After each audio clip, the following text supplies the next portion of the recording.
Bismillahirrahmanirrahim. Assalamualaikum warahmatullahi wabarakatuh.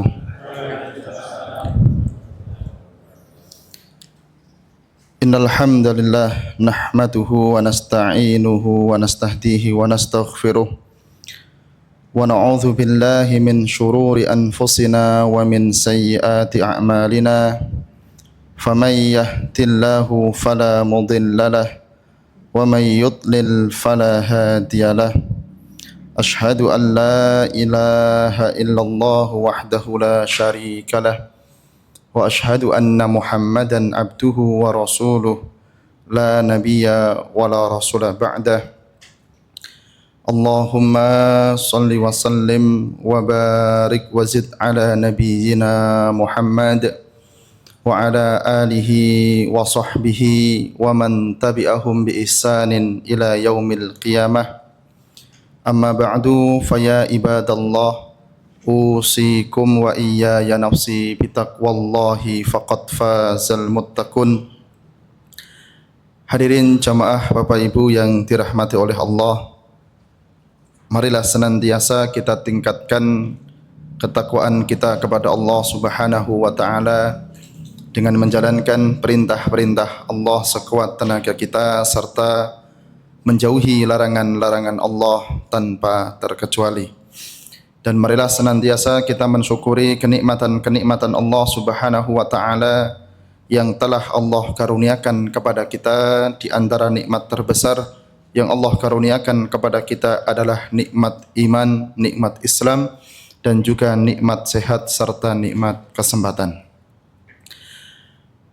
Hadirin jamaah Bapak Ibu yang dirahmati oleh Allah, di pertemuan kali ini kita lanjutkan pengajian kita, yaitu pembahasan tentang sunnah-sunnah mahjurah yang diambil dari kitab Ad-Durarul Manthur fi Sunanil Mahjurah karya Syekh Muhammad Rafiq As-Subki.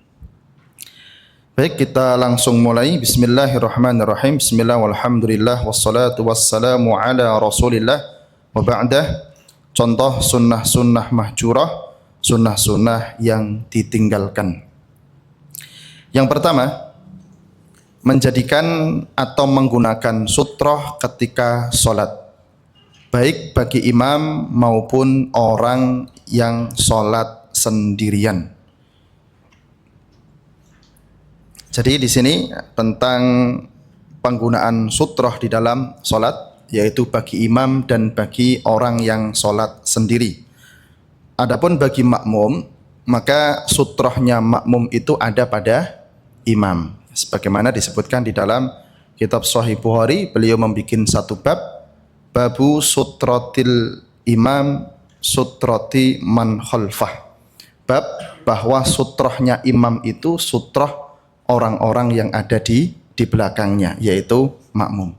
Dan dikisahkan bahwa sahabat Abdullah bin Abbas pernah ketika para sahabat sedang sholat di belakang Nabi SAW, sahabat Abdullah bin Abbas itu lewat di depan orang-orang yang sholat, artinya makmum gitu ya. Dan tidak ada yang mencegah sahabat Abdullah bin Abbas.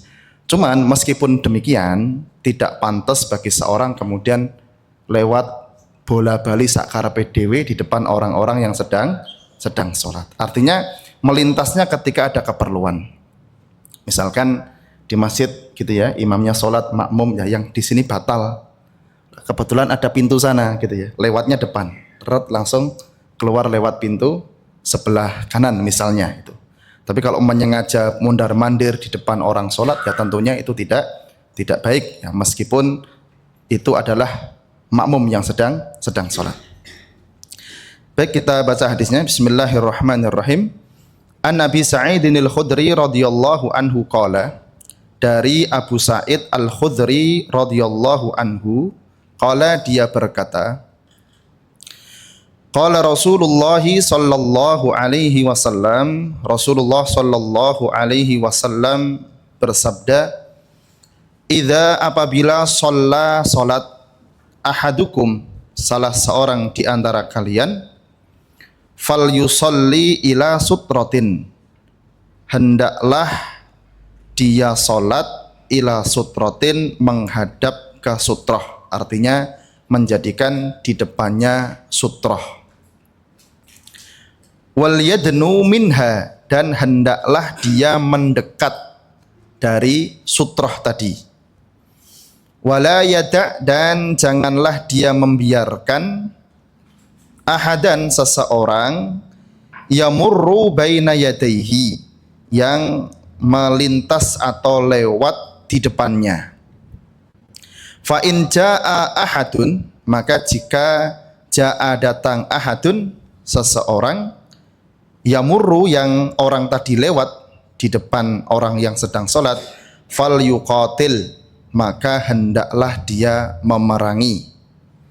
Fa innahu syaitonun, maka sesungguhnya orang yang lewat itu syaiton, setan, artinya seperti setan gitu nggih. Rawahu Ibnu Majah, hadisnya sahih. Di sini yang pertama ada idza shalla ahadukum falyusalli ila sutratin. Yang pertama perintah untuk sholat dengan menggunakan sutroh gitu ya. Jadi ada benda yang diletakkan di depan orang yang sedang sholat. Lah mayoritas ulama gitu ya mengatakan bahwa sutroh ini adalah sunnah. Seseorang yang sholat sendiri atau imam ketika dia sholat di depannya ada sutroh, maka ini hukumnya sunnah. Ini menurut mayoritas ulama. Nah kemudian wal yadnu minha, hendaklah dia mendekat darinya. Itu sekitar 3 zira', jadi 3 hasta. Kira-kira antara dia berdiri dengan sutrohnya yang di depan itu ada kira-kira 3 hasta. Jadi sutroh itu jangan terlalu jauh ya. Kira-kira ketika kita sujud itu tepat di depan kepala kita. Nah, artinya itu ya. Ya kira-kira tadi sekitar 3 hasta, 3 zira' tadi. Jadi yang pertama kesunahan untuk menjadikan sutroh ketika kita sholat, ini bagi imam dan juga orang yang sholat sendirian. Kemudian yang kedua mendekat kepada sutrohnya, tidak terlalu jauh, ya kira-kira 3 hasta tadi. Kemudian yang berikutnya wala yada' ahadan yamurru baina yadai. Ketika ada orang yang mau lewat, diperintahkan untuk mencegah. Cuman kadang-kadang ini kalau di sebagian masjid yang mungkin orangnya belum tahu, dicegat malah tangan ditamplek, Pak. Nggih. Wah, gitu loh. Nanti kalau di hadis ini malah disuruh fal yuqatil niku. Diperangi. Perangi niki nanti bukan maknanya perangi pakai senjata ditusuk mboten gitu ya. Jadi jika ada orang yang mau lewat nggih dihadang. Dihalangi. Lah maksud fal yuqatil itu apa? Dihadang dengan rodok kenceng lagi. Jadi misalkan ada orang mau lewat di depan kita, kita cegat kasih isyarat gitu ya. Lah kok nekat rodok banter, lah kok nekat dikenceng kene gitu loh. Kalau nekat tenan bukan berarti terus bar salat diantemi mboten. Fal yuqatil di sini para ulama menjelaskan al mudafa'ah bisyiddah. Jadi benar-benar ditolak gitu. Nah ini enggak ada ulama kemudian menjelaskan fal yuqatil ini maksudnya diantemi sisan. Enggak ada. Tapi fal yuqatil artinya ditolak dengan lebih keras daripada penolakan pertama. Gitu ya. Di antaranya Al-Imam Al-Baghawi menyebutkan di dalam kitab Syarhus Sunnah. Nah kemudian disebutkan fa innahu syaiton. Karena sesungguhnya ini ketika sudah dicegah kok nekat, lah itu disebut syaiton, setan. Kenapa disebut dengan syaiton? Yang pertama, karena perbuatannya ya itu seperti perbuatan syaiton. Karena setan itu kan menggoda orang yang sholat supaya tidak khusyuk. Artinya ketika dia lewat di depannya itu seakan-akan dia menggoda orang yang sholat, jadinya sholatnya tidak khusyuk. Perbuatannya itu adalah taswis. Taswis itu merusak kekhusyuan orang yang sedang sholat. Maka disebut dengan syaiton tadi. Kemudian yang kedua, dia disebut dengan syaiton juga karena tadi menyerupai syaiton. Karena setan itu kan menghalangi manusia dari berbuat baik. Dan juga setan itu kerjaannya merusak ibadah manusia. Maka orang tadi diserupakan syaiton ya karena perbuatannya serupa dengan syaiton. Merusak kebaikan, merusak ibadah seseorang. Artinya dengan sebab dia lewat, sholatnya nggak khusyuk, pahalanya berkurang. Kemudian yang ketiga, bahwa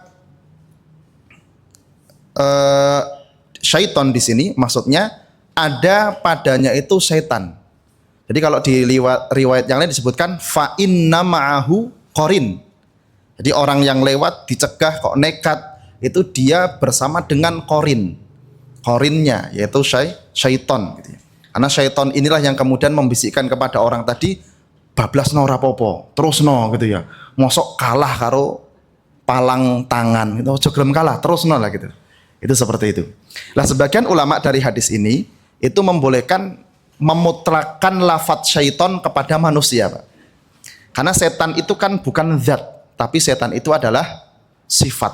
Ya. Jadi setan itu sifat. Maka kalau mbah-mbah zaman dulu kadang-kadang nek nesu kan, oh lah setan kan gitu ya. Ini ternyata enten dalile, Pak, gitu ya. Dalile ini dikandani ngeyel berarti fa innahu syaiton gitu ya. Nah ini gitu ya. Ini yang pertama, artinya kita sholat menggunakan sutroh. Kemudian yang kedua, surat yang dibaca ketika sholat idain, Idul Fitri dan Idul Adha. Kana Nabiyyu sallallahu alaihi wasallam, adalah Nabi sallallahu alaihi wasallam yaqra'u fi sholatil idaini. Beliau membaca pada dua sholat id, Idul Fitri dan Idul Adha.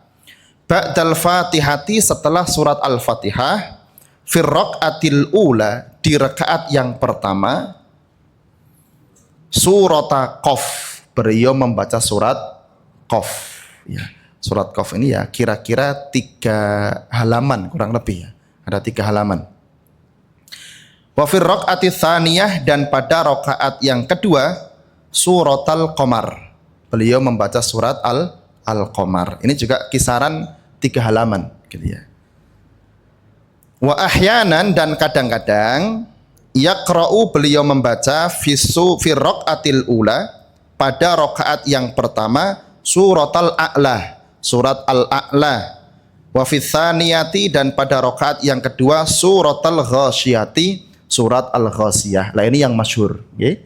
Ini yang riwayat berikutnya, ini surat Al-A'la dengan Al-Ghasyiyah, ini riwayat yang masyhur dan juga sering diamalkan oleh kebanyakan kaum muslimin. Dan ampun Pak, pernah sholat id di belakang imamnya membaca surat Qaf sama Al-Qamar. Dereng nggih? Nah nanti dipraktekkan di masjid napa niki? Baitur Rahman gitu ya. Dipraktekkan di masjid sini nanti gitu ya. Salat Id rakaat pertama surat Qaf, rakaat kedua surat Al-Qamar. Kalau rata-rata itu rakaat pertama Al-A'la, rakaat kedua Ghasyiyah. Karena ini memang surat-surat yang diterima oleh masyarakat kita, Pak.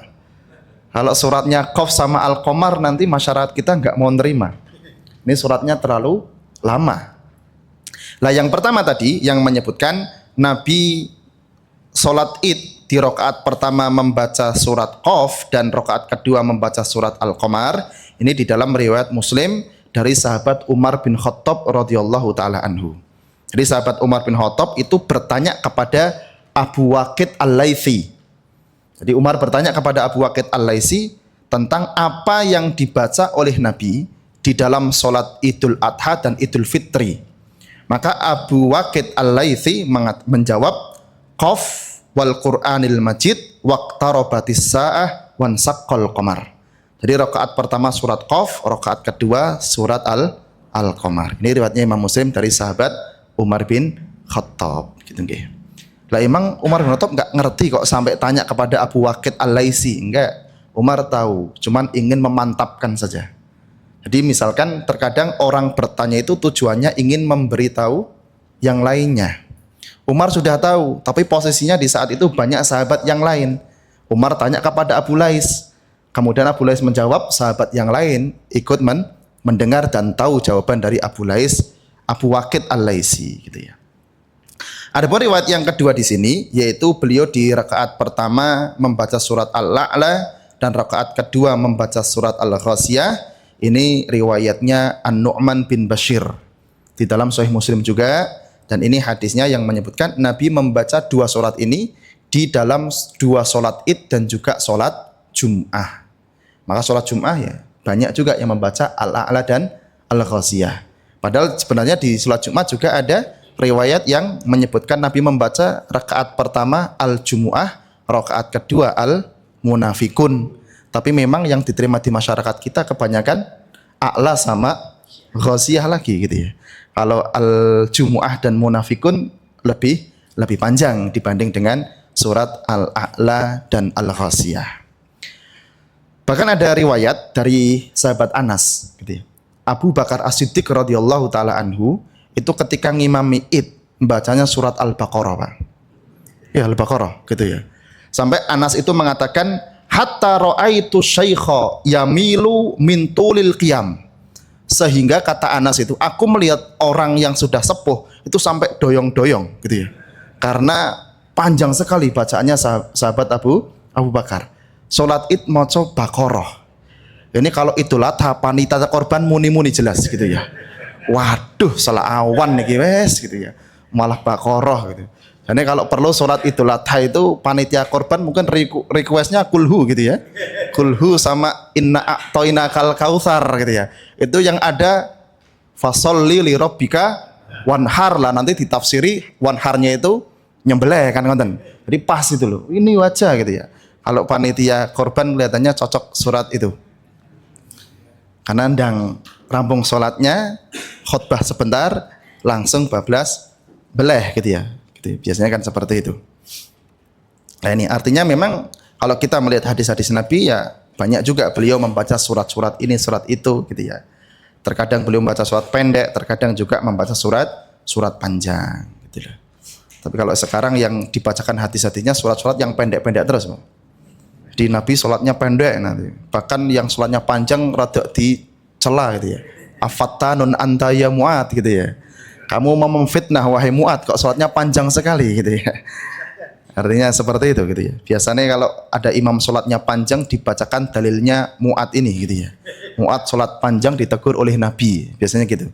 Tapi dia nggak mau membaca sholat ayat hadis-hadis yang model seperti ini. Abu Bakar sholat id baca Al-Baqarah gitu nggak dibacakan. Didelik ke hadisnya Pak gitu ya. Wes ben penak kabeh gitu ya. Baik, kemudian kita lanjutkan poin ketiga. Duduk iftirash pada tasahud awal. Itu iftirash itu duduk seperti duduk di antara dua sujud nggih. Duduk di atas kaki kiri kemudian kaki kanannya ditegakkan. Itu namanya duduk iftirash. Ja'a fi hadisi Abi Humaid As-Sa'idi. Ada di dalam hadisnya Abu Humaid As-Sa'idi. Abu Humaid As-Sa'idi ini dikenal sahabat yang paling lengkap meriwayatkan sifat sholat Nabi.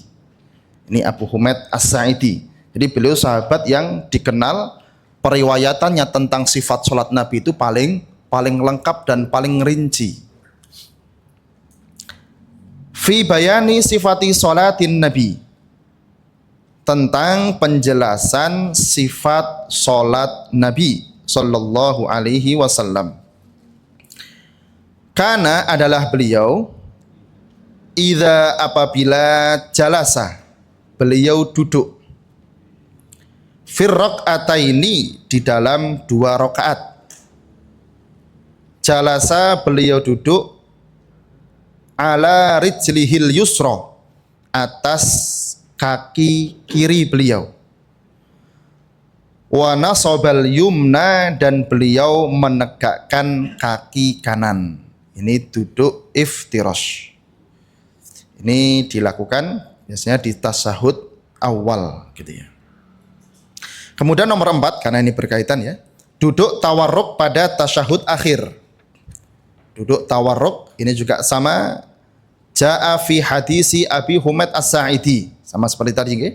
Fi bayani sifati sholatin Nabi sallallahu alaihi wasallam, tentang penjelasan sifat salat Nabi sallallahu alaihi wasallam.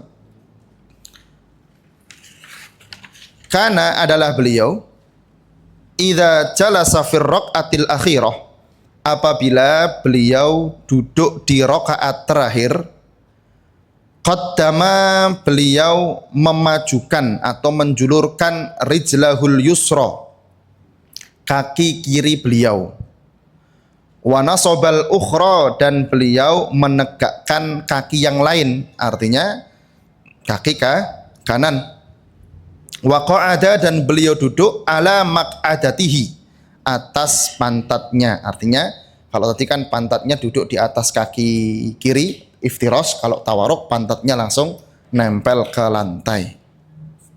Nah ini tentang duduk tawarruk. Jadi ada dua istilah ya, ada duduk iftirash dan juga duduk tawarruk. Nah, para ulama di sini memang berbeda pendapat tentang penempatan duduk ini. Yang paling masyhur yang pertama mungkin saya sampaikan adalah madhab Syafi'iyah, karena kebetulan kita di Indonesia mayoritas kaum muslimin di Indonesia bermadhab Syafi'i. Duduk tawarruk ya artinya yang kaki kirinya dimasukkan di bawah kaki kanan, itu adalah duduk di dalam sholat yang dilakukan sebelum salam. Jadi ketika setelah duduk ini mau salam, maka duduknya tawarruk. Sehingga dalam madhab Syafi'i ketika makmum masbuk, kemudian imamnya sudah duduknya tawarruk karena mau salam, makmum yang masbuk ini duduknya tidak tawarruk tapi iftirash, karena dia tidak salam setelah itu, masih berdiri lagi menambah rakaat. Artinya duduk tawarruk itu duduk yang dilakukan di tasyahud sebelum salam. Sholat subuh juga tawarruk di dalam madhab Syafi'i dan juga Imam Malik. Kemudian yang kedua madhab Hambali, yaitu Imam Ahmad. Beliau mengatakan bahwa duduk tawarruk itu khusus pada sholat yang ada dua tasyahudnya. Sholat maghrib ada dua tasyahud, maka yang terakhir pakai tawarruk.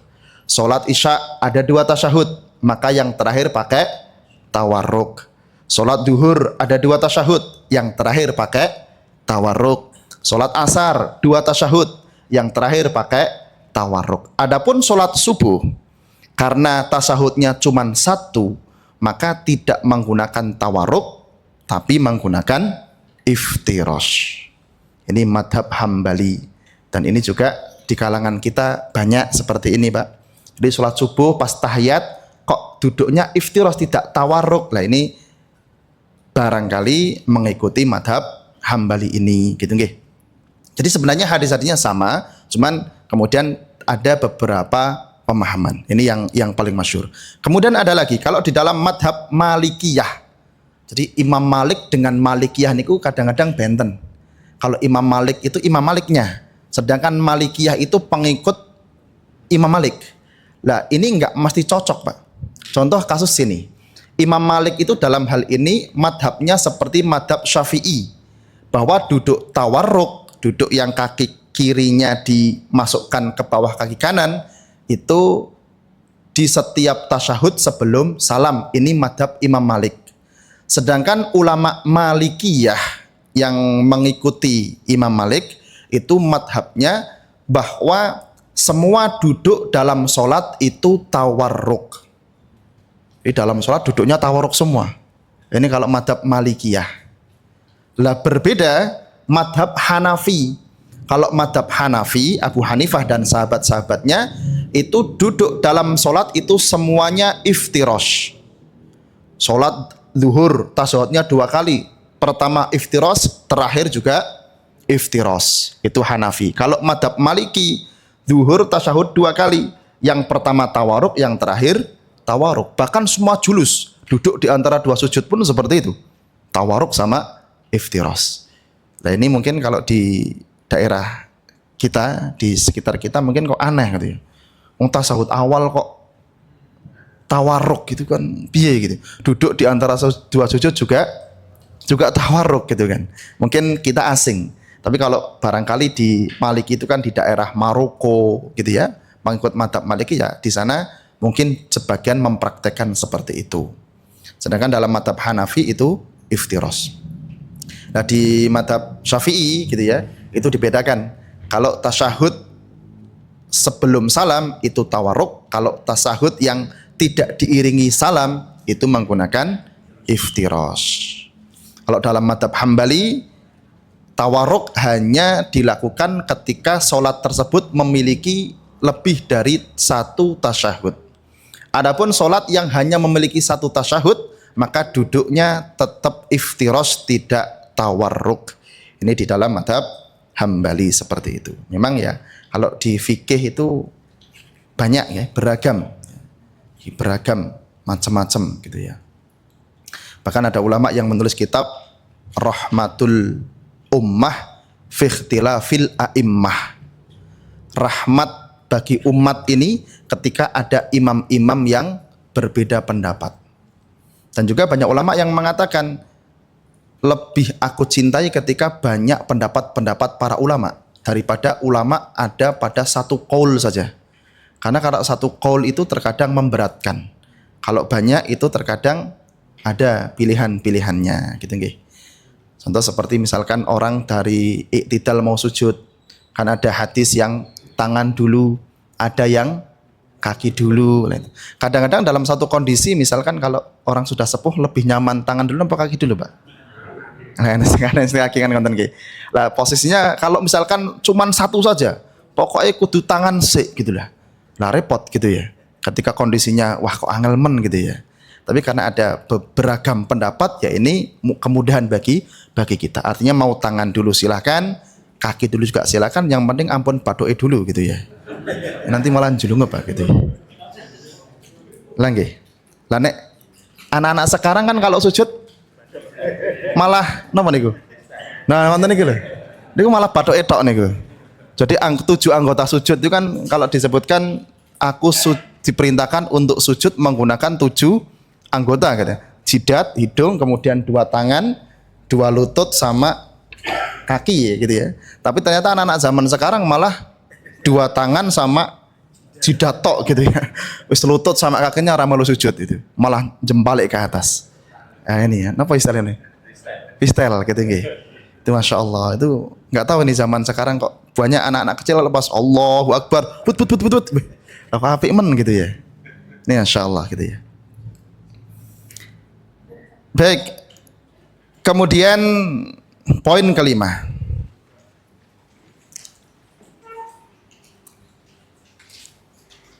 Salat zuha.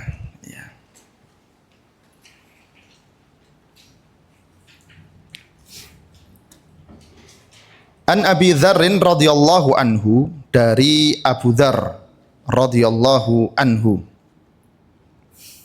Qala, dia berkata, qala Rasulullah sallallahu alaihi wasallam, Rasulullah sallallahu alaihi wasallam bersabda, yusbihu ala kulli sulama gitu. Berpagi-pagi atau setiap pagi, ala kulli sulama, atas setiap persendian, min ahadikum, dari salah seorang di antara kalian, shadaqatun, ada sedekahnya, artinya sedekah yang harus dikeluarkan. Fakullu tasbihatin shadaqatun, maka setiap tasbih adalah sedekah. Wa kullu tahmidatin shadaqatun, setiap tahmid adalah sedekah. Wa kullu tahlilatin shadaqatun, dan setiap tahlil adalah sedekah. Wa kullu takbiratin shadaqatun, setiap takbir adalah sedekah. Wa amrin bil ma'rufi shadaqatun, dan amar ma'ruf itu adalah sedekah. Wa nahyin an mungkarin shadaqatun, melarang dari kemungkaran itu juga sedekah. Wa yujzi'u min dzalika, dan mencukupi, min dzalika, dari yang demikian itu, dari semua sedekah-sedekah tadi, rakaatani, 2 rakaat, yarka'uha, yang dia melakukannya minadzuha, dari salat duha, yarka'uhuma gitu ya. Yang dia melakukan 2 rakaat tadi minadzuha, dari waktu zuha. Rawahu Muslimun, Imam Muslim meriwayatkan hadis ini. Artinya di sini di tubuh kita itu ada persendian-persendian yang kita dituntut untuk mensedekahi dalam rangka mensyukuri kenikmatan dari Allah. Disebutkan di riwayat yang lain itu ada 360 ruas persendian. Niki sing ten kedokteran enten, Pak. Napa pun pernah ngitung? Tenan pora toh 300 itu gitu ya. Nah, seperti kita-kita yang enggak belajar medis nggih, enten riwayatis percaya mawon kan gitu ya. 300, tapi kalau panjenengan ada yang mungkin dokter atau punya putra jadi dokter, bisa ditanyakan. Ini kok ada di dalam riwayat persendian atau ruas-ruas yang ada di dalam tubuh manusia itu berjumlah 360. Nah niku nanti gitu ya. Nah ini disedekahi dalam artian mensyukuri kenikmatan Allah. Persendian itu napa? Engsel Pak, istilahnya Pak. Persendian ruas-ruas itu kan Masya Allah, kalau nggak pas sakit saja itu kan sholat sulit gitu ya. Kita dari duduk mau bangkit berdiri juga mak klotak-klotak kan gitu nggih. Mau sujud juga wah repot sekali. Lah ini semua itu adalah kenikmatan dari Allah Subhanahu wa taala sehingga kita diperintahkan untuk mensedekahi dalam rangka mensyukuri kenikmatan Allah. Lah cuman di sini sedekahnya tidak harus pakai uang gitu ya. Kalau pakai duit berapa ini gitu ya?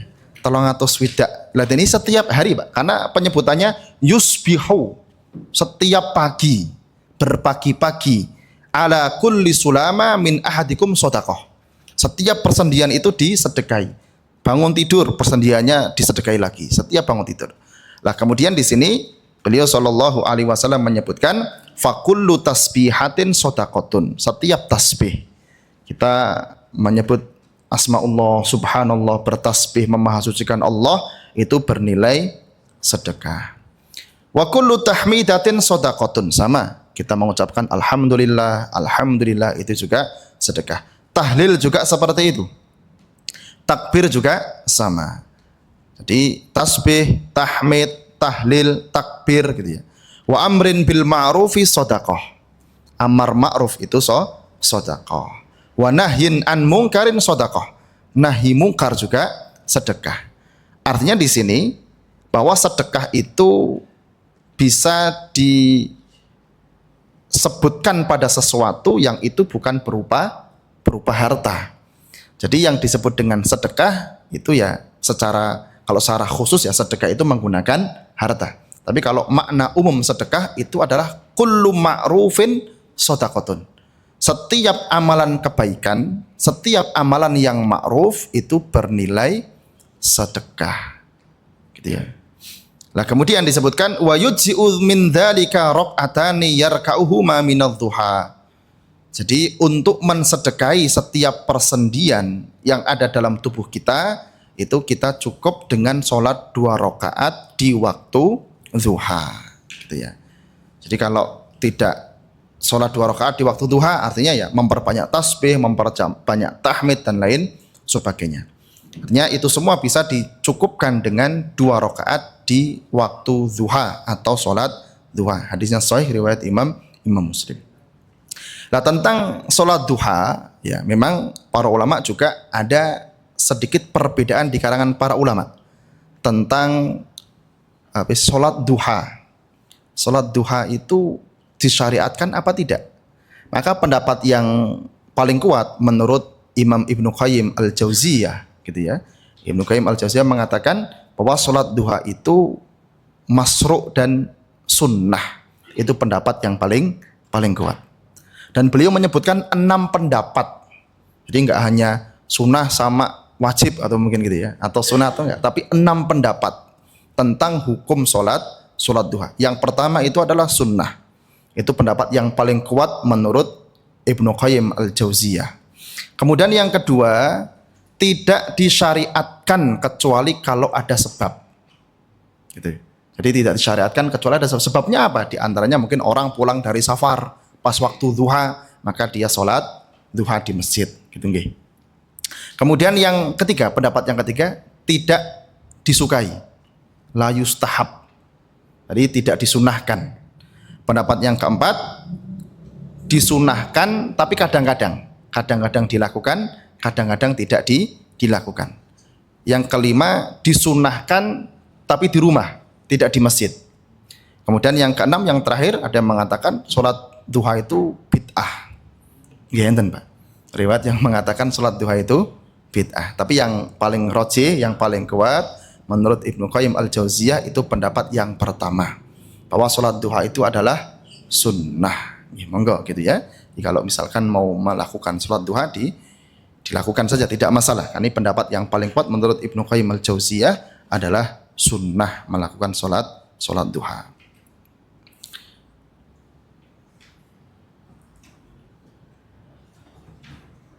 Kemudian kita lanjut poin berikutnya yang keenam.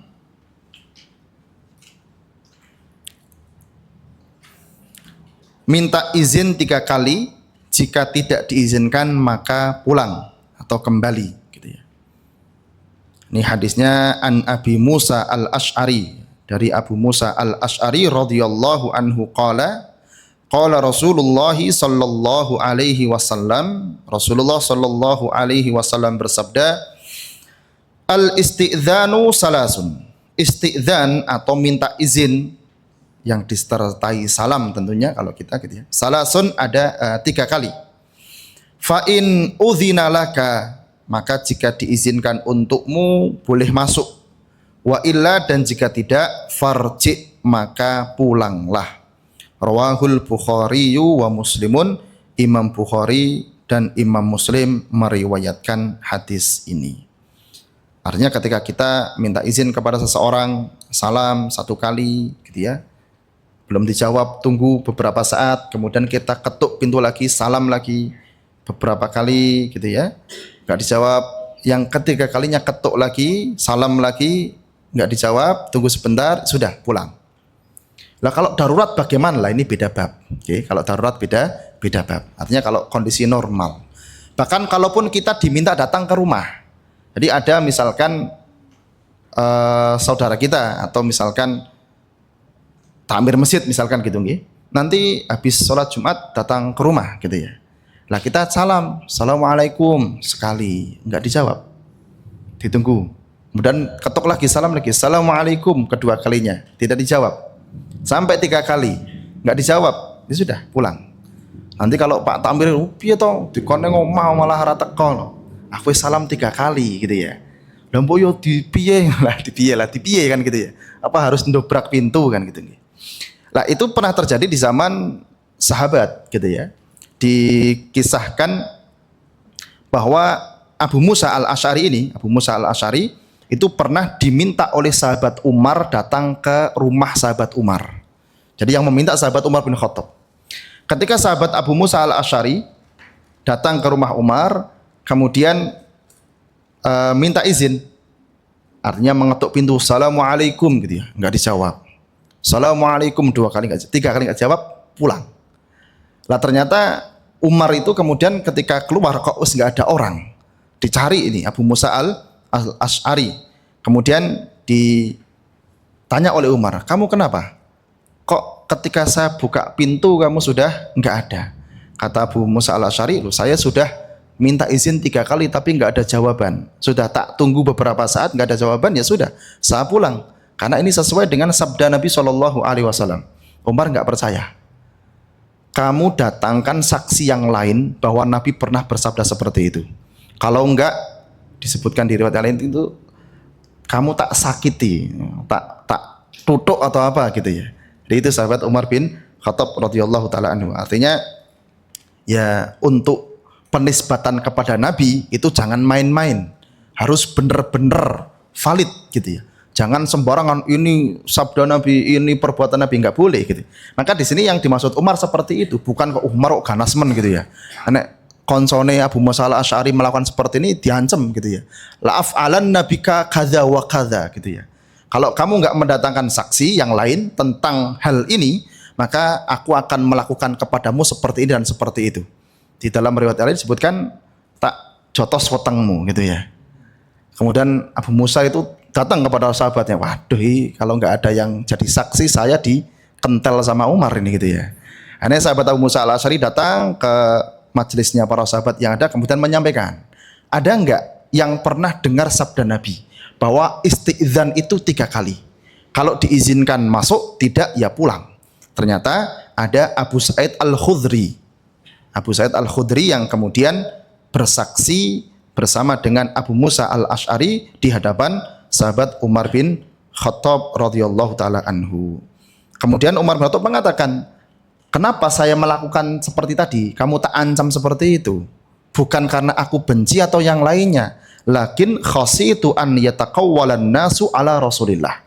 Saya khawatir kalau orang yang mengatakan ini sabda Rasul, ini perbuatan Rasul, dibiarkan saja, jadi tanpa diverifikasi atau ditanya ini benar apa enggak gitu.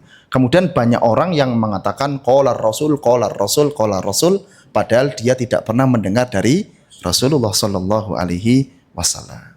Jadi ini yang kemudian dilakukan oleh sahabat Umar bin Khattab radhiyallahu taala anhu.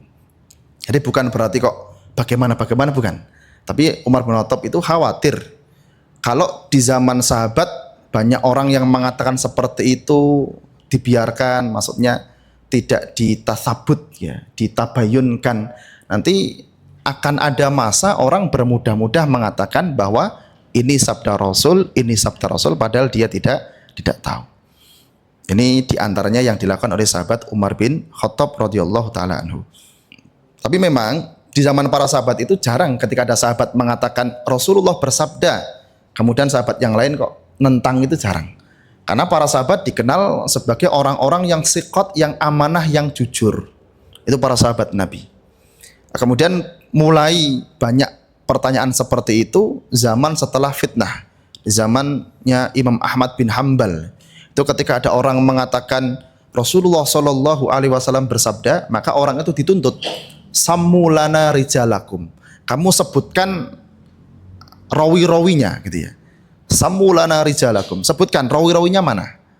Oh ini, wah ini rawinya dhaif kok gitu misalkan gitu ya. Ini rawinya enggak siqat ini misalkan. Maka hadisnya nanti bisa jadi hadis dhaif atau tertolak misalkan seperti itu.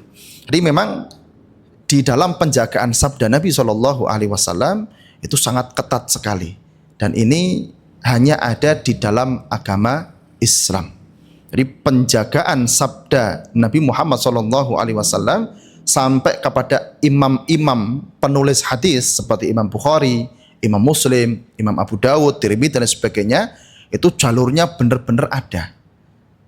Jadi ada haddatsana, qala, hatta, kalau panjenengan ngaji Bukhari kan ngoten nggih, ada haddatsana gitu. Dia nggak bisa kemudian sembarangan langsung nyatut kan gitu ya.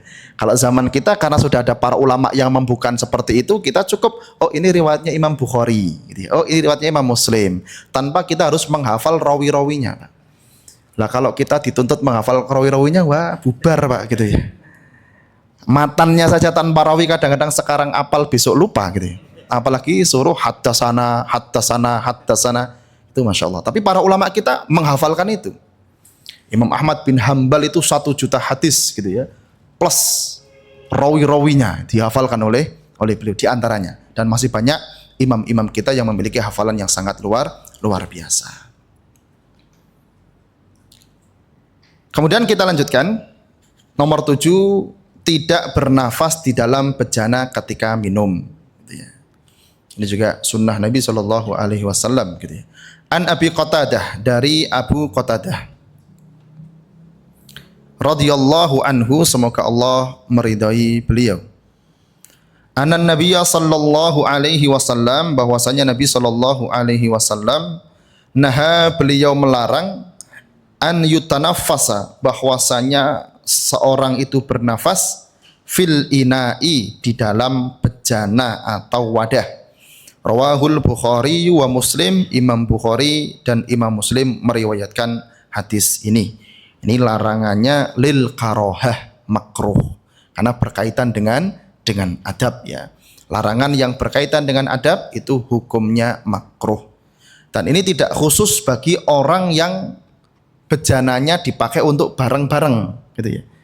Oh, ini kan nggak boleh bernafas itu mungkin kalau ada orang lain jijik gitu ya. Ketika kita punya gelas, yang minum pakai gelas ini nggak hanya kita, jadi minuman di wadah besar kita minum, nanti setelahnya saudara-saudara kita juga ikut minum. Tapi larangan ini juga berlaku bagi orang yang minum sendiri. Jadi gelasnya ini gelas saya, itu pun masuk di dalam larangan bernafas di dalam bejana. Ya, selain yang pertama, gampangnya kalau kita umat Islam kan dilarang Kanjeng Nabi sudah, dilarang oleh Nabi Muhammad SAW. Tapi secara medis juga ya katanya gitu ya, itu ketika kita bernafas di dalam bejana itu ya nafas kita terkadang mengandung apa itu namanya itu ya, mungkin penyakit atau virus atau yang lainnya. Itu seperti itu. Kemudian poin nomor 8, berdoa sebelum berhubungan badan. Ini biasanya apal dongane ning lali nglakoni, Pak. Kalau sudah kadung pun bablas gitu ya. Nah, ini doanya, ini perlu diingatkan lagi gitu ya. Saya yakin panjenengan sudah hafal semua. An Abdullah bin Abbasin qala, dari Abdullah bin Abbas, qala dia berkata, qala Rasulullah sallallahu alaihi wasallam, Rasulullah sallallahu alaihi wasallam bersabda, lau anna ahadahum, kalau bahwasanya salah seorang di antara mereka, idza apabila arada, dia berkehendak, ayyatiya ahlahu, dia mendatangi keluarganya. Maksudnya keluarga di sini adalah istrinya. Kalau seorang suami hendak mendatangi istrinya, qala, dia berdoa bismillahi, dengan nama Allah. Allahumma ya Allah, jannibna syaitan, singkirkanlah setan dari kami. Wa jannibis syaitana, dan singkirkanlah syaitan, ma razaqtana, dari apa yang engkau rizkikan kepada kami. Jadi doanya sampai sini. Bismillahi Allahumma jannibna syaitan wa jannibis syaitana ma razaqtana.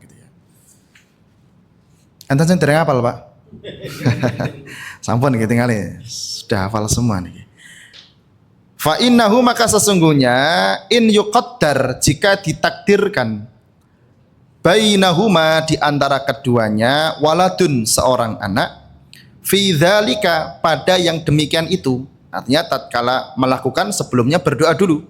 Landelalah Allah takdirkan anak dari perbuatan tersebut ya, setelah berdoa tadi. Lam yadurrahu syaitanun abadan, maka setan tidak bisa memadharati anak tadi abadan, selama-lamanya. Rawahul Bukhari wa Muslimun, Imam Bukhari dan Imam Muslim meriwayatkan hadis ini gitu ya. Nah, ini memang ya pembahasan ini disebutkan dalam kitab tersebut gitu ya. Jadi saya tidak gawe dilebok-lebokke dhewe mboten gitu ya. Tapi memang disebutkan di dalam kitab Ad-Durarul Mansurah fi Sunanil Mahjurah, itu disebutkan gitu ya. Bahwa ini termasuk sunnah yang sudah ditinggalkan oleh kebanyakan kaum muslimin. Mungkin seperti itu. Sebenarnya kaum muslimin hafal, doanya hafal. Tapi pas pas aksi itu lali dongone gitu ya. Bismillah harus ngono tok gitu ya. Cukup gitu ya. Kesuwen. Lah ini di sini disebutkan fa innahu in yuqaddar bainahuma waladun fi dzalika lam yadurruhu syaitanun abada. Jika suami istri sebelum melakukan hubungan berdoa dengan doa ini, bismillahi Allahumma jannibna syaitan wa jannibis syaitan ma razaqtana, kemudian Allah takdirkan lahir anak dari situ, maka disebutkan lam yadurruhu syaitanun abadan. Anak tersebut tidak akan termadharati oleh syaitan abadan, selama-lamanya. Nah, di sini ulama berbeda pendapat. Makna dari madharat syaitan itu apa? Yang pertama, bahwa anak tersebut akan dijaga oleh Allah dari kekufuran dan kesesatan. Jadi akan dijaga dari kekufuran, ya. Anak yang dia istilahnya apa? Lahir dari hubungan kedua orang tua yang berdoa dengan doa ini, anak tersebut akan dijaga dari kekafiran dan kesesatan. Kemudian yang kedua, anak tersebut akan lam yadurrahu syaiton, maksudnya dijaga dari sor'is syaiton. Sor'is syaiton itu kalau zaman sekarang sering diartikan kerasukan, kesurupan gitu ya. Ini ngampun langsung dicandai loh. Berarti ndek ben Pak orang donga gitu ya. Jangan gitu ya. Wah langsung gue enek tonggone kesurupan Pak Muran donga ndek ben gitu. Sekarang repot nih kayak gitu. Tapi ini memang disebutkan oleh para ulama gitu ya. Jadi al-wiqayah min sor'is syaiton. Dijaga dari tadi kerasukan, sing model-model kejinan dan lain sebagainya gitu ya. Kemudian yang ketiga, bahwa adamul musyarakah fil walad. Jadi setan tidak ikut campur ketika orang tua sedang melakukan hubungan. Karena sudah doa sehingga setan menyingkir. Kalau tidak doa, setan ikut campur. Karena dalam Al-Quran disebut wasyarikhum fil amwali wal aulad. Berserikatlah dengan mereka manusia pada harta mereka dan juga anak-anak mereka. Itu seperti itu. Kemudian yang berikutnya disebutkan makna lain ya hampir sama dengan makna yang pertama, bahwa anak tersebut tidak dimadarati oleh syaitan dengan kesyirikan dan juga dengan dosa yang tidak bertaubat. Artinya akan dijaga dari itu. Sehingga kalau dia melakukan dosa pasti pasti bertaubat. Karena dia dijaga dari dosa yang tidak ditaubati. Ini gitu ya. Artinya ya berkah ketika kita menjalankan apa yang disabdakan oleh Rasul, disunnahkan oleh Rasul, dicontohkan oleh Rasul, itu pasti akan ada keberkahannya gitu ya. Jadi kan man eling-eling Pak, wah aku dikewandani wangale rami ndek ben aku ndonga ora gitu ya. Misalkan gitu ya. Ya ini didoani saiki ini. Didoakan gitu ya. Kemudian kita lanjutkan poin ke-9. Mengerjakan sunnah-sunnah rawatib. Di sunnah-sunnah rawatib ya, qobliyah ataupun ba'diyah. An Ummi Habibah radhiyallahu anha, dari Ummu Habibah. Ini salah satu dari istri Nabi Muhammad SAW. Dan pernikahan dengan Ummu Habibah itu bisa dibilang agak unik. Karena Ummu Habibah waktu dinikahi oleh Nabi itu posisinya ada di Habasyah. Habasyah itu kalau sekarang katanya Ethiopia, yeah. Jadi pas hijrah ke Habasyah.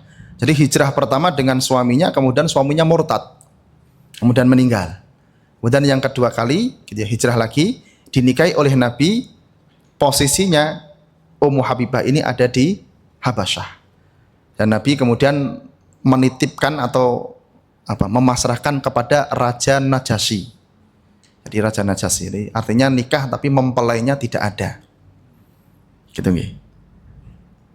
Qalat, dia berkata, sami'tu Rasulullah sallallahu alaihi wasallam yaqul, aku mendengar Rasulullah sallallahu alaihi wasallam yaqul, beliau bersabda, man shalla, siapa yang salat,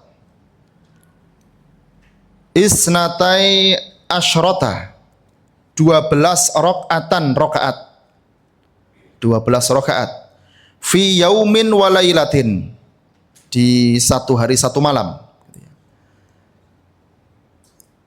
Bunyalahu, dibikinkan atau dibangunkan, lahu untuknya, bihinna dengan sebab solat-solat tadi, 12 rakaat tadi, baitun satu rumah, fil jannati, di dalam jannah, di dalam surga.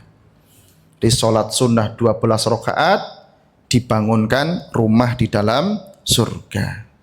Qalat Ummu Habibah, Ummu Habibah mengatakan, fama taraktuhunna, maka tidaklah aku meninggalkan 12 rakaat, mundu sejak sami'tuhunna, aku mendengarnya, min Rasulillahi sallallahu alaihi wasallam, dari Rasulullah sallallahu alaihi wasallam. Ini hadis riwayat Imam Muslim.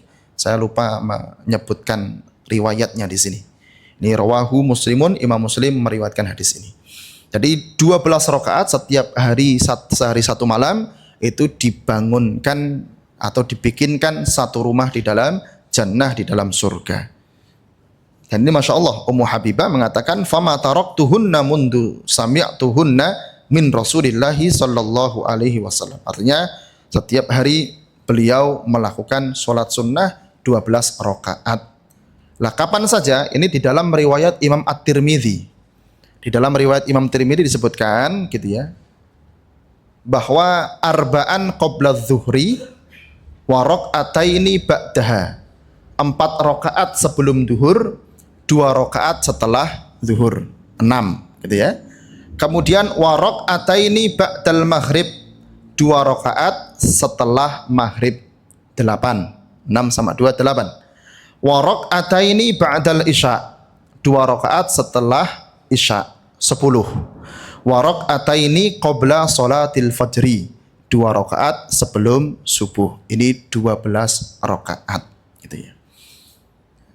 Artinya ketika kita punya kesempatan melakukan sholat-sholat sunnah seperti ini ya kita lakukan, karena pahalanya sangat sangat besar. Nah kalau kita lihat bagaimana Ummu Habibah ini ya, ini dan kebiasaan para sahabat ketika mendengar hadis-hadis yang istimewa dari Nabi Shallallahu Alaihi Wasallam, maka mereka akan berusaha untuk bisa mengamalkannya dan tidak meninggalkannya, gitu ya. Ya kita juga berusaha, gitu ya.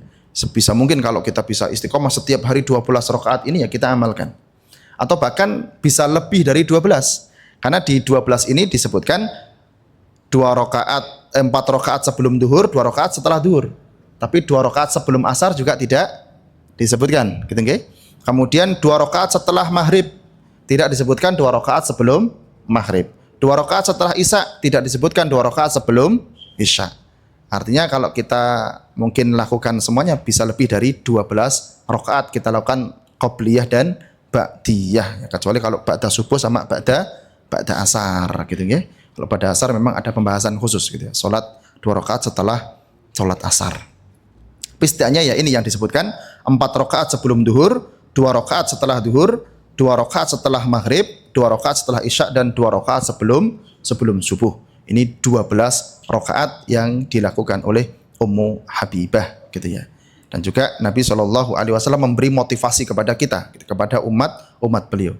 Jadi sebenarnya kalau dilihat nggih sami Pak, kita yang sudah tua-tua itu juga sama seperti anak-anak kita.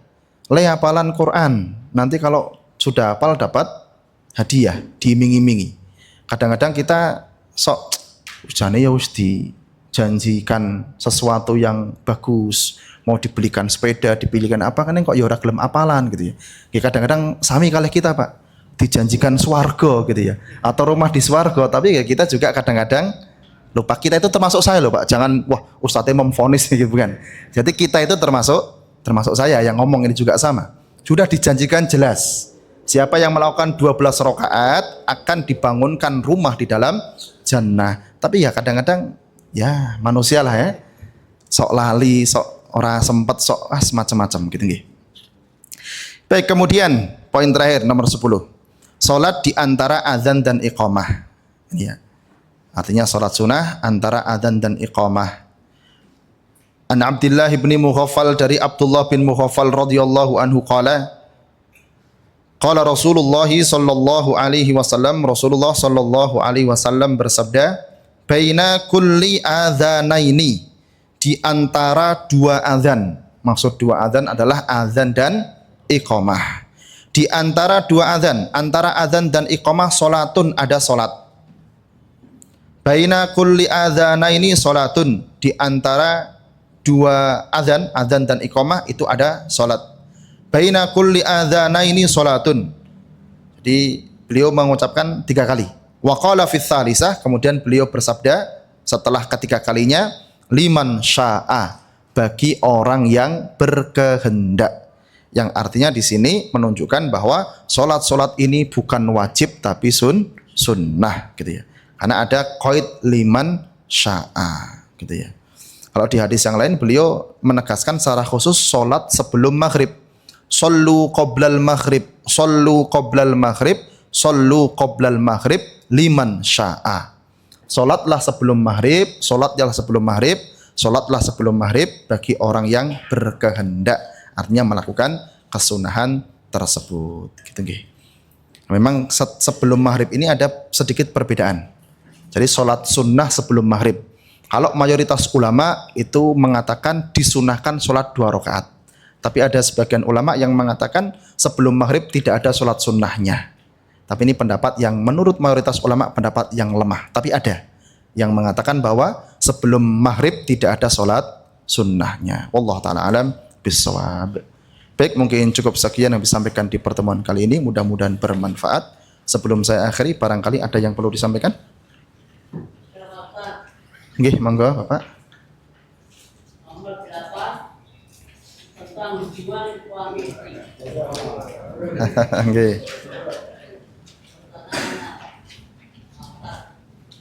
Suami istri. Istri dikumpulin tidak mau. Pertanyaannya bagaimana? Sebaliknya, suami tidak mau jodoh istri. Apa caranya? Sebab dikumpulin tidak mau. Bagaimana hukumnya? Tadi yang kedua apa? Blonjo. Biar tidak dijodoh. Oh, menafkahi. Baik. Blonjo, nggih, menafkahi. Artinya karena istrinya tidak mau diajak, kemudian suami tidak blonjo, ngoten nggih. Baik. Jadi ketika istri diajak suami menolak itu namanya nusus. Ya, nusus. Nah, nusus itu nanti dampaknya suami nggak berkewajiban memberi nafkah. Nah, ini yang perlu diperhatikan, terkhusus bagi ummahat ya, ibu-ibu. Melayani suami dalam hal ini, dalam hal ranjang itu adalah kewajiban. Bahkan disebutkan wa in kunti ala tobkhin. Meskipun istri sedang masak, suaminya manggil, napa bu, napa dek, napa macam-macam kan gitu ya.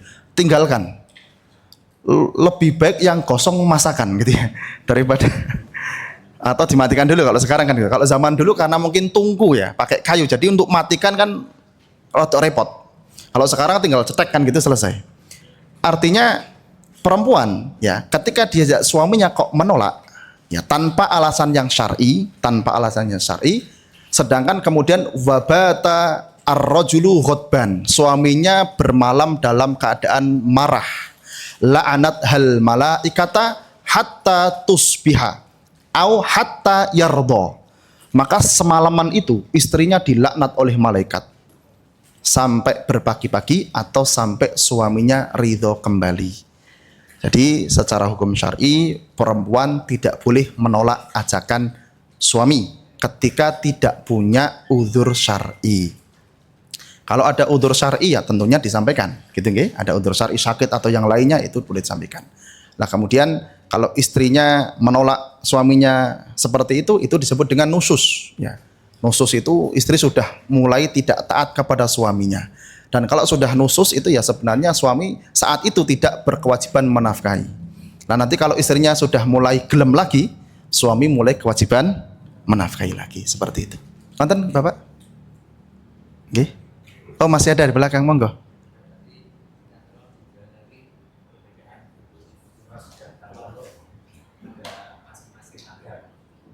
Oh, iftiras nggih. Baik. Yang pertama madhab Syafi'i. Dalam madhab Syafi'i, duduk tawarruk itu dilakukan ketika setelahnya salam. Mau sholatnya 3 rakaat, mau sholatnya 2 rakaat, mau sholatnya 4 rakaat. Ketika setelah duduk itu adalah salam, maka duduknya menggunakan tawarruk. Ya, ini dalam madhab Syafi'i. Kalau selainnya, artinya kalau sholat maghrib ada 2 kali duduk. Yang pertama iftiras, yang kedua itu tawarruk. Sholat subuh ada 1 kali duduk, maka karena setelahnya salam, dalam madhab Syafi'i itu tetap tawarruk. Kemudian yang kedua madhab Hambali, ya, Imam Ahmad bin Hambal dan pengikut-pengikut beliau atau ulama yang sepakat dengan beliau, bahwa duduk tawarruk itu hanya dilakukan ketika di dalam sholat ada lebih dari 1 tasyahud. Kalau lebih dari 1 ya berarti ada 2 tasyahud kan. Enten Pak sholat sing 3 tasyahud gitu. Ya nanti kalau dalam kondisi tertentu masbuk kan konten nggih. Artinya sholat yang duduknya menggunakan tawarruk itu duduk terakhir bagi sholat yang memiliki lebih dari satu kali tasyahud. Sholat maghrib karena tasyahudnya 2 kali, yang pertama iftiros, yang kedua tawarruk. Sholat isya tasyahudnya 2 kali, yang pertama iftiros, yang kedua tawarruk. Dan sholat zuhur, sholat asar seperti itu. Adapun sholat yang tasyahudnya cuma sekali, seperti sholat subuh, maka duduknya iftiros. Tasyahudnya di sholat subuh sebelum salam itu iftiros. Ini dalam madhab Hambali. Kemudian yang ketiga madhab Malikiyah, pengikutnya Imam Malik, duduk dalam sholat semuanya tawarruk. Ya, kemudian madhab Hanafi, Imam Abu Hanifah dan pengikutnya duduk dalam sholat semuanya iftiros. Ngerti nggih? Cukup? Yang makmum masbuk. Makmum masbuk dalam madhab Syafi'i ketika misalkan sholat maghrib, nggih, sholat maghrib makmumnya telat 1 rakaat. Artinya ketika imamnya tasyahud akhir, kan imam tasyahud akhir sholat maghrib berarti imamnya duduknya tawaruk, nggih, tawaruk karena duduk akhir. Lah makmum ini kan ketika tasyahud ngikut imam itu bukan akhirnya. Jadi makmum yang masbuk ini ketika imam salam dia nggak ikut salam, maka duduknya tetap iftiros. Wallahu taala alam. Gitu nggih? Cukup? Kalau tidak, nggih. Tentang sholat Idul Fitri dan sholat Adha. Nggih. Itu sudah dianjurkan sholat kita Al-Fatihah, membaca surat Tahmid dan Al-Fatihah. Nggih. Tapi ada imam yang hobi membaca selainnya itu. Hobinya surat Al-Kahfi dan surat Yasin. Nggih. Pertanyaannya, apakah kiranya mengurangi faedahnya? Apakah kiranya mengurangi pahalanya? Baik. Salat gitu ya. Yang rukun di dalam salat itu Fatihah, ya. Disebutkan di dalam hadis la salata liman lam yaqra bi Fatihatil kitab. Tidak ada salat, artinya salatnya tidak sah ketika seseorang tidak membaca Al-Fatihah. Adapun surat-surat setelah Al-Fatihah itu sunnah. Artinya kalaupun tidak dibaca, salatnya tetap sah. Cuman memang ya ketika imam membaca surat yang lain itu tidak masalah. Tidak menjadi kok imamnya wah salatnya ini ora sah karena orang maca Al-A'la sama Ghosiyah atau surat apa tadi? Qaf sama Al-Qamar gitu ya. Tidak, salatnya tetap sah ya. Cuman kalau kita membaca hadis seperti ini kok tahu oh ini kesunahan yang dilakukan oleh Nabi, kemudian kita melakukannya dengan niat ittiba'an bin Nabi. Mengikuti Nabi itu ada pahala plusnya. Karena kita berusaha mengikuti sunnah-sunnah Nabi Shallallahu Alaihi Wasallam. Kalau ada pun sah tidaknya sholat tetap sah. Bahkan tanpa surat pun Fatihah saja juga tetap sah sholatnya. Makatan nggih? Masih ada lagi? Oh nggih, monggo. Waktu sholat Jumat itu jam 7 itu sudah masuk sholat Jumat atau belum? Dan kalau sholat Jumat itu 2 rakaat, ditambah lagi 2 rakaat lagi, salam sunat 2 rakaat salam itu apakah boleh? Kalau Ustaz. Nggih. Jam 7 apakah sudah masuk sholat duha? Saat ini sudah. Waktu syuruk jam pinten, Pak? Jam 6 nggih. Lah, syuruk itu kan terbitnya matahari. Pas terbit itu kan nggak boleh sholat. Sampai matahari disebutkan hatta yartafi'a qadra romhin. Seukuran tombak. Artinya ketika muncul sekitar mungkin 10 sampai 15 menit. 10 menit mungkin ya. Nah, itu yang disebut dengan sholat sunnah syuruk. Lah, sholat sunnah syuruk ini adalah sholat duha yang diawalkan. Artinya kalau jam 7 itu sudah boleh melakukan sholat duha. Lah kalau duha 2 rakaat salam bagaimana? Boleh gitu ya. Nabi juga pernah diriwayatkan beliau sholat duha 4 rakaat. 2 rakaat salam, 2 rakaat salam. Ada juga riwayat lain menyebutkan 8 rakaat. Oke, 4 rakaat, 8 rakaat juga ada. Makatan? Nggih. Cukup nggih? Duha itu mandinya setengah 7 sudah mandi, Pak. Pripun? Sholat duha. Nggih. Setengah 7 sudah makan. Setengah Sholat duha setengah 7 lah tadi. Waktu suruk, waktu terbit. Kita tinggal kalau di kalender kan enten nggih. Jam sholat subuh, waktu suruk. Lah niki waktu suruk itu jam pinten? Lah kira 5 menit atau 10 menit setelah jam itu sudah boleh sholat duha. Kalau suruknya jam 6 sudah suruk, berarti setengah 7 sudah boleh sholat duha. Yang mungkin dikenal dengan sholat suruk. Sholat suruk itu sholat yang dilakukan ketika matahari sudah terbit sempurna. Yaitu disebut waktu duha yang sholat duha yang diajukan. Katen? Cukup nggih? Adunul kifayah astaghfirullah li wa lakum. Rabbana taqabbal minna innaka antas samiul alim wa tub alaina innaka antat tawwabur rahim. Walhamdulillahi rabbil alamin. Assalamualaikum warahmatullahi wabarakatuh.